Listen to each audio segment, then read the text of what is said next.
The Supreme Court this week dismissed a case brought by several states challenging President Trump's plan to exclude undocumented immigrants from the 2020 census count. The census, as you likely know, is conducted every 10 years and used to allocate House seats in every state.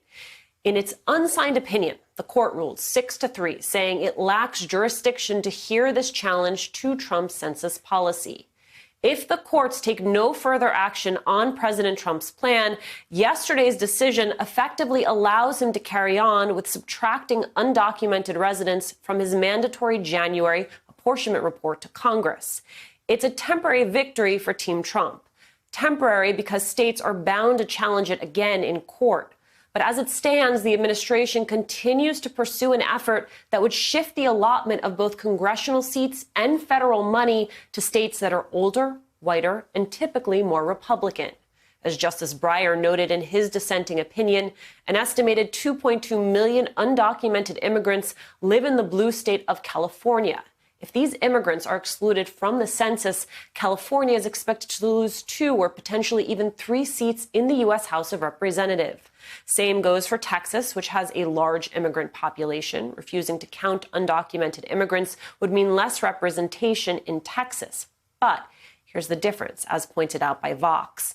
California uses a bipartisan redistricting commission to draw legislative lines, while Texas leaves redistricting up to its GOP-controlled legislature. So lost California seats are likely to hurt Democrats because California is overwhelmingly Democratic. Lost Texas seats, meanwhile, are unlikely to hurt Republicans because GOP lawmakers can draw Texas's congressional districts to inflict maximal harm to the Democratic Party. So the partisan implications are clear, but we want to be even more clear about what the court did yesterday.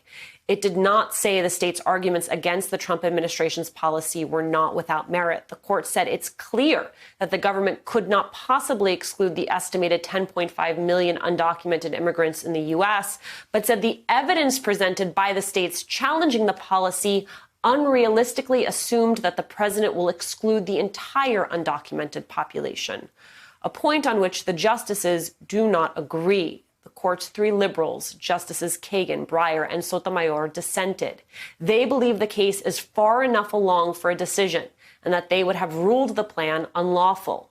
As Justice Breyer wrote, waiting to adjudicate plaintiffs' claims until after the president submits his tabulation to Congress, as the court seems to prefer, risks needless and costly delays in apportionment. In other words, what the Trump administration is doing is unconstitutional. We know it's unconstitutional. And waiting for more evidence to say so judicially is a waste of taxpayer money and the court's time. Here's the bottom line, what the Constitution says. 14th Amendment, Section 2, quote, representatives shall be apportioned among the several states according to their respective numbers, counting the whole number of persons in each state. Undocumented immigrants are persons. So it's clear not counting these persons goes against our Constitution. All of this being adjudicated just 32 days from Joe Biden's inauguration. And while we don't know how this will play out, it's a reminder of what this outgoing administration values and doesn't value, who they believe counts and who doesn't count in this country. We're not just talking about an accurate census count nor the number of congressional seats that come with it. Those things are, of course, critically important. But we're also talking about something much harder to quantify, a lingering threat by this administration to reshape the fiber of who we are as a nation, our sense of who counts and who does not, who we value and who we do not. Shakes out, those questions are lingering and they remain. That tug and that fiber, that snag, that hole, it will be very much in need of repair. Hey there, I'm Chris Hayes from MSNBC. Thanks for watching MSNBC on YouTube. If you want to keep up to date with the videos we're putting out, you can click subscribe just below me or click over on this list to see lots of other great videos.